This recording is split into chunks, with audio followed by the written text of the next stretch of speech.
Picture this for a second. All around you, people are dying in terrifying and unexplained ways. Yet nobody can figure out what is behind the deaths. Our story follows two American software developers, Ben and Sean, as they travel to Russia on a business trip. While their plane is in the air, the cabin lights suddenly shut off without warning, sending a wave of fear through the passengers. Fortunately, the darkness lasts only a few moments before the power returns, and the aircraft eventually lands safely in Moscow. Ben and Sean have arrived in Russia to pitch their mobile application to a group of potential investors. The app they created allows users to find parties, social gatherings, and local events happening nearby. On their way to an important meeting, they spot two American tourists using their application on their phone, which gives them a boost of confidence. However, when they reach the investor's office, they are stunned to find their business associate, Skylar, already waiting inside. To their disbelief, Skylar takes credit for the entire project, claiming the application as her own invention, leaving Ben and Sean thrown out of the meeting. Feeling betrayed and furious, the two friends decide to spend the evening at a nightclub. There, they drink heavily and try to distract themselves from the devastating loss of their dream. While at the nightclub, Sean's attention is drawn to an attractive young woman. To his disappointment, she is spending time with Skylar. Not long afterward, Ben and Sean notice the same two American girls using their app once again. Seeing an opportunity to meet them, the two friends strike up a conversation. The girls introduce themselves as Annie and Natalie. As everyone enjoys the night together, the entire club suddenly loses electricity. At the same moment, every mobile phone inside stops functioning. Confused and frightened, people rush outside to see what has happened. Above the city, strange yellow clouds glow unnaturally across the night sky. Seconds later, mysterious golden spheres begin descending from above. One of the glowing objects drifts dangerously close to Sean and the others. Terrified, everyone backs away from it. As it approaches, the object gradually reveals its true shape. A nearby police officer cautiously reaches toward it with his baton. The instant the baton makes contact, the creature seizes him. Within moments, he is engulfed in flames and burned alive. Panic explodes throughout the city. Hundreds of glowing entities suddenly appear and begin attacking civilians everywhere. Sean, his friends, and several survivors sprint back into the nightclub. They hope the building will protect them from the creatures outside. Their safety is short-lived when the entities smash through the windows. The creatures continue their relentless hunt for human victims. It quickly becomes obvious that these floating lights are living beings. They appear to be alien creatures, unlike anything humanity has ever encountered. The invaders perceive the world in shades of gray. Humans, however, stand out clearly to them. This makes people easy targets. One victim after another is dragged away. The creatures completely disintegrate those they capture. Desperate to fight back, someone ignites a bottle filled with alcohol. The flaming bottle is thrown directly at one of the creatures. To everyone's surprise, the entity immediately retreats from the fire. A while later, Skylar finally reaches the nightclub as well. Sean and the others hide inside a concealed storage room. Outside, the massacre continues. Suddenly, loud pounding echoes against the hidden door. Natalie recognizes the voice on the other side. The person seeking shelter is Skylar. Reluctantly, they let him inside. The group remains concealed for several hours. Fortunately, the room contains enough food and supplies to sustain them temporarily. As the days pass, tension begins to build. Fear, exhaustion, and uncertainty lead to frequent arguments. 5 days later, their food reserves are nearly gone. They also realize they have not heard any activity outside for over 27 hours. Assuming the creatures may have left, they decide to leave the nightclub. Their destination is the American embassy. Outside, the city feels lifeless. Abandoned vehicles litter the streets. The survivors move cautiously through the silent roads. Suddenly, they hear a human voice nearby. The speaker turns out to be an elderly Russian woman. Unfortunately, none of them can understand what she is saying. After continuing their journey, they reach a bridge leading toward the embassy. Their hopes are crushed when they discover the center section has collapsed. With no way across, they begin searching for another route. Soon they spot a police vehicle parked near Red Square. Skylar, Annie, and Natalie quickly hide nearby. Meanwhile, Ben and Sean rush toward the car. Inside the trunk, they find a firearm and a city map. At that moment, they hear a dog barking in the distance. The animal seems to sense something invisible. Without warning, it suddenly bursts into flames. Seconds later, the dog is reduced to ashes. Everyone watches in horror. Skylar and the girls take shelter inside a nearby shopping mall. Ben and Sean crawl underneath a parked vehicle. Moments later, one of the alien creatures approaches. Its electrical energy activates the car's lights and alarm system. The glowing being slowly circles the vehicle. Fortunately, it cannot detect the two men hiding underneath. After several agonizing seconds, it drifts away. Ben and Sean waste no time returning to their friends. Inside the mall, they discover that an aircraft has crashed into the building. Skylar argues that they should stay where they are and wait for help. Ben and Sean strongly disagree. They believe remaining in one place is a death sentence. Observing the creatures closely, they realize each one emits powerful electrical energy. This energy causes nearby electronics to activate automatically. Using this discovery, they gather several light bulbs. The bulbs are tied around their necks as makeshift warning devices. Whenever a bulb lights up, it means a creature is nearby. While exploring the mall, Sean suddenly notices his bulbs glowing. Fear instantly grips him. A glowing creature slowly passes beside him. The alien enters a nearby store. Natalie nearly panics and attempts to run. Sean quickly stops her. He warns her to remain completely motionless. Once again, the creature moves past them. It never realizes they are there. Sean suddenly understands why. They are standing behind a glass surface. Apparently, the creatures cannot see through glass. That explains why they remain undetected. After leaving the mall, the group finally arrives at the American embassy. Their hopes vanish immediately. The embassy has already been destroyed. Thousands of spent bullet casings cover the ground outside. Skylar finds a rifle among the debris. He remains outside to watch for danger. Meanwhile, the others search the building. Inside, they find only devastation and empty rooms. Eventually, they reach the control center. There, they discover reports detailing the worldwide attacks. The documents reveal a horrifying truth. Only 3 minutes after the invasion began, major cities around the globe had already fallen. Humanity possesses no reliable weapons against the creatures. According to the reports, hiding underground appears to be the only chance of survival. Inside a locked cabinet, Sean discovers a radio. He turns it on immediately. Unfortunately, the broadcast is entirely in Russian. None of them understand a single word.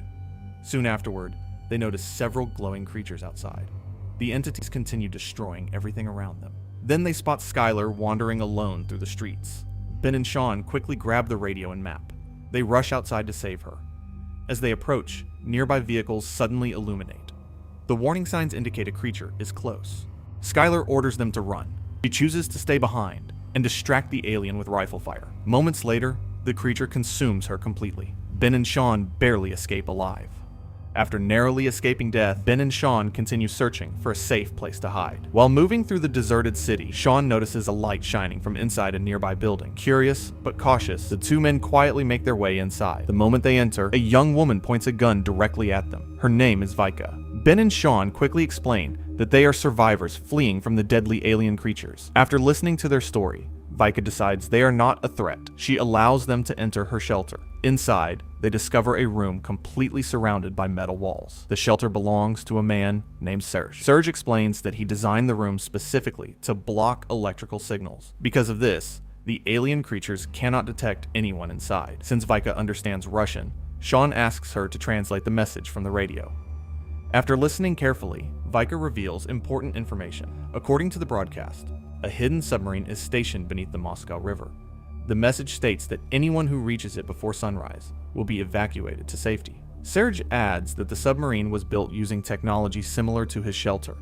Its protective shielding prevents the aliens from locating it. Realizing this may be their only chance to survive, the group decides to travel to the submarine. Before leaving, Vika, Annie, and Natalie search the building for useful supplies. At the same time, Serge introduces Ben and Sean to a weapon he has invented. The device uses microwave energy. According to Serge, it can temporarily disable the electrical shield surrounding the creatures. Suddenly, one of the aliens detects activity inside the building. The three women immediately run back toward the safe room.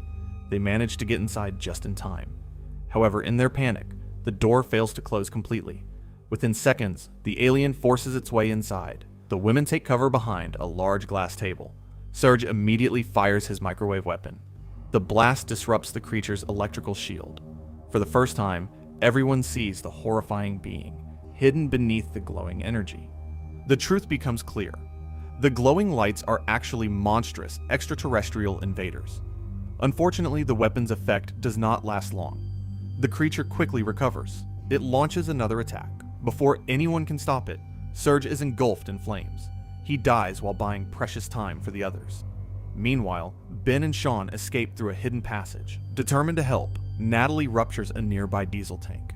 The resulting explosion slows the creature down. She successfully reunites with Ben and Sean. Sadly, Annie is too terrified to move. The alien reaches her before she can escape. Moments later, she is reduced to ashes. At the same time, Vika manages to flee down a staircase. Soon afterward, she rejoins the remaining survivors. Their journey continues until they encounter a squad of Russian police officers. Unlike ordinary officers, these men wear reinforced metal armor. They also carry heavily modified weapons. Before introductions can begin, several aliens suddenly appear nearby. The officers instantly open fire. Using flamethrowers, explosives, and specialized ammunition, they force the creatures back. The battle proves that the aliens can be injured. However, the officers explain that killing them is far more difficult. During the fight, Sean notices something unusual. One of the wounded creatures leaves behind a strange black stone. Curious, Sean secretly picks it up. He decides to keep it with him. Later, the officers escort everyone to a temporary safe zone. There, survivors exchange information and discuss possible escape routes. When the officers hear about the hidden submarine, they become concerned. Their leader explains that the river is extremely far away. The route is filled with alien activity. Even so, Ben, Sean, Natalie, and Vika refuse to abandon hope. Impressed by their determination, the officers agree to guide them. The group begins traveling through an abandoned underground railway tunnel. For a while, the journey remains quiet. Then, the creatures return. Glowing entities suddenly emerge within the darkness. Everyone tries to stay hidden. During the confusion, Vika becomes separated from the others. She loses her footing near one of the support pillars. Unable to recover, she falls directly into the creature's path. The alien sees her instantly. Moments later, she is burned alive. Sean is devastated by the loss. Despite the tragedy, the remaining survivors continue moving forward. Eventually, they emerge near the riverbank.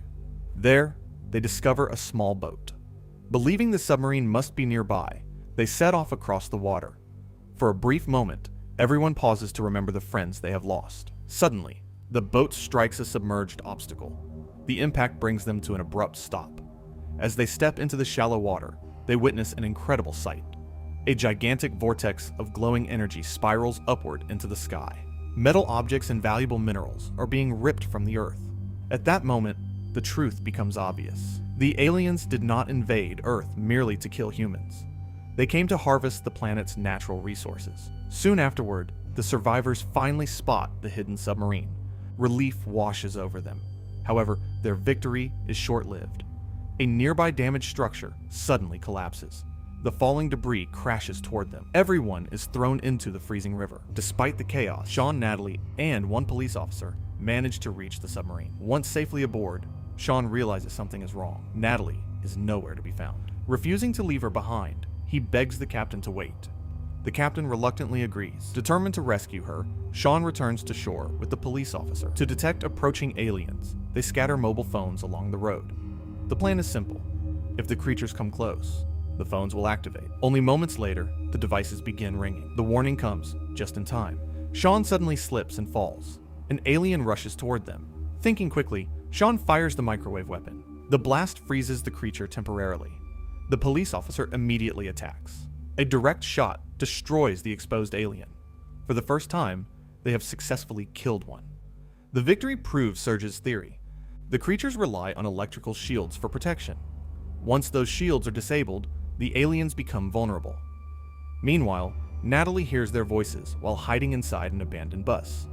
Sean quickly races to her location. To increase the effectiveness of the microwave weapon, the police officer floods the area with water. The alien appears hesitant to cross the wet ground.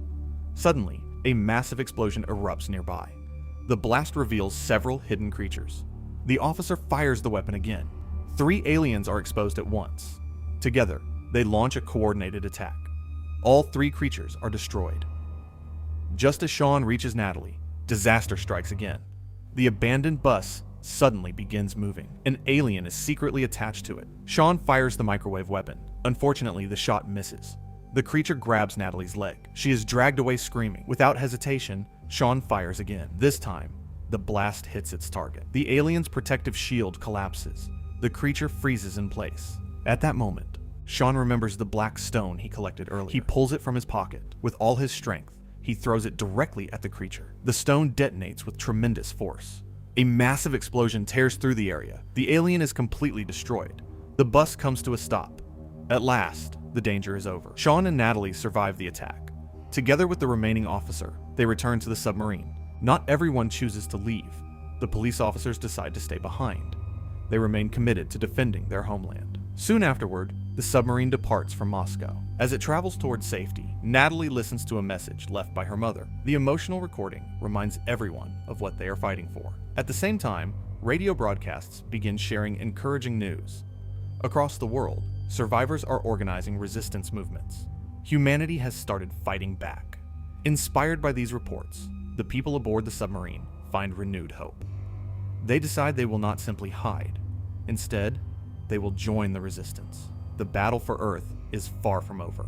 Humanity's fight for survival has only just begun. If you enjoyed this story, don't forget to like the video and subscribe to the channel. Thank you for watching, and we'll see you in the next story.